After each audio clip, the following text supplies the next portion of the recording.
junub. Bukan janub tapi junub. Kalau janub itu artinya selatan, shimal utara.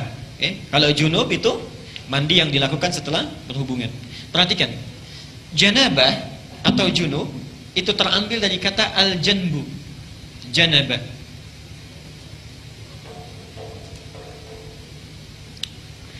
Yang berarti sisi satu bagian atau pinggir tertentu. Sisi satu bagian atau pinggir tertentu. Karena itu orang Arab kalau mengatakan saya di satu sisi, kamu di sisi yang lain. Ana fi hadzal janib wa anta fi janibin akhar. Jelas ya? Satu bagian tertentu. Kalau ini ingin dijamakkan, maka jamaknya menjadi junub atau jawanib. Jelas ya? Sifatnya disebut dengan janabah. Jelas sampai sini? Baik. Kenapa mandi itu disebut dengan mandi janabah? Beda dengan mandi yang biasa. Ingin memberi kesan bahwa dalam mandi itu semua sisi, semua bagian yang ada dalam tubuh kita itu mesti tersapu dengan air. Jelas ya?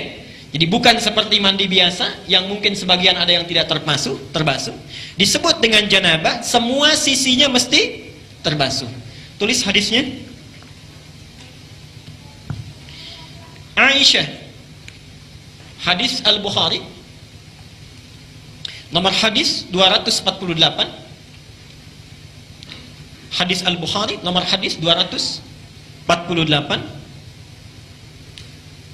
Al-Bukhari 248. Muslim, nomor hadis 316.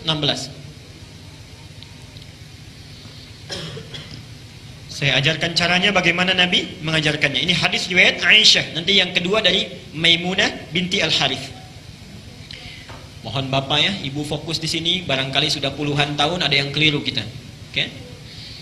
Pertama, hadis riwayat Aisyah dulu. Rasulullah sallallahu alaihi wasallam ketika beliau hendak mandi janabah, itu yang dilakukan adalah menuangkan air dulu, membasuh kedua tangannya. Oke? Jadi dua tangannya dulu dibasuh. Kemudian setelah itu, ini gambaran umumnya, beliau berwudu seperti wudunya untuk sholat. Jelas sampai sini? Basuh tangan, berwudu seperti wudu untuk sholat. Yang ketiga, dari bejana yang sudah disiapkan itu, kalau kita mungkin gayungnya sudah ada, mengambil sebagian air, kemudian menyela-nyela rambutnya, diratakan dengan tangannya. Jadi tidak langsung menyiram air Pak ya. Tidak langsung menyiram air Ibu ya. Jadi yang pertama ingat, air diambil untuk basuh tangan kita dulu. Yang kedua apa? Berwudu seperti wudu untuk salat. Sebentar Pak, itu riwayat hadis Maimunah. Oke, saya sampaikan bagian pertama dulu. Nanti diperinci di Maimunah binti Al-Harith. Yang kedua apa? Berwudu dulu. Yang ketiga apa? Menyela-nyela kepala atau rambut ya, rambut kita. Yang keempat, kemudian mengambil air, membasuh, menyiramkan di kepala keseluruhan. Belum ke sini dulu, belum ke badan ya. Baik. Saya ulangi pelan-pelan. Satu, mencuci tangan. Kedua, berwudu seperti untuk sholat.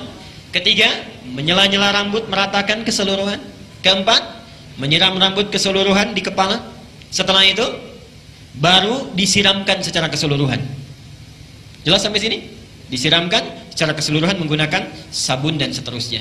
Ini gambaran hadis yang pertama yang umum sifatnya. Oke, baik. Coba kita lihat. Hapus dulu di sini. Nah, sekarang kita lihat bagian yang kedua. Ini riwayat siapa tadi?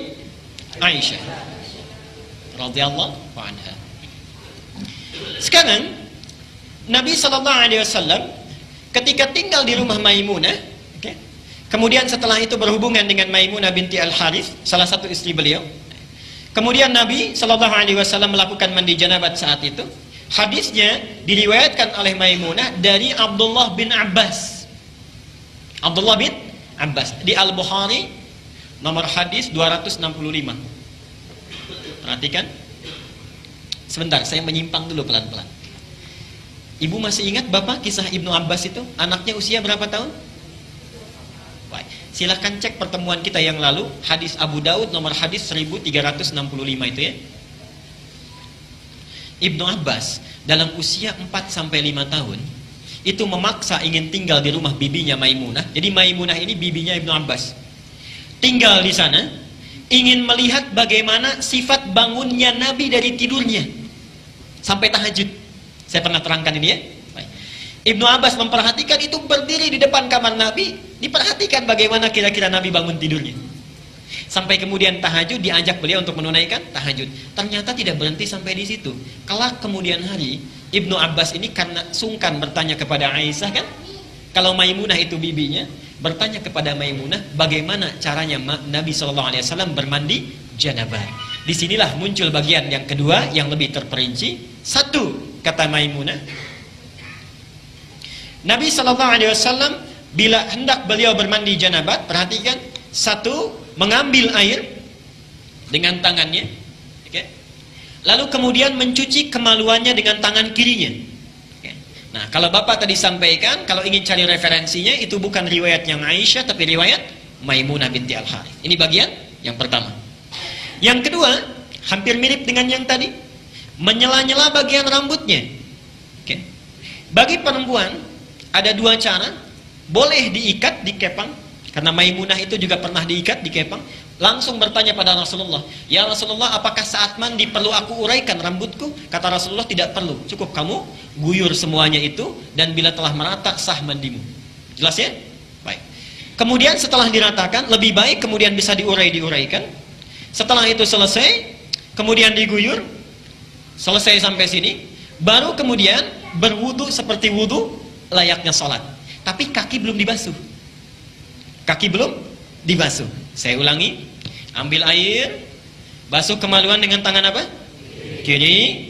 Setelah itu menyela-nyela kepala. Setelah itu ambil air, kan? Basuh, baik siram, berwudu seperti layaknya wudu akan sholat, tapi kaki kita belum dibasuh. Jadi cuma sampai telinga ya. Baik. Setelah itu siramkan secara keseluruhan. Terakhir setelah selesai baru cuci kaki. Jelas sampai sini? Nah, ini bisa ditemukan di Al-Bukhari nomor hadis 265. Nah, dari sinilah kemudian ulama menggabungkan kedua hadis ini, dibuatlah susunan yang lebih lengkap. Pas ya?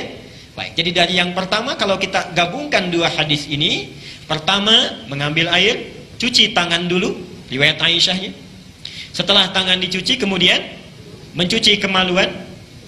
Setelah itu selesai, ada yang terlewat tadi, kalau di zaman Nabi setelah mencuci kemaluan dibasuh dengan air, lalu Nabi menepuk-tepukan ke tanah atau ke tembok ya.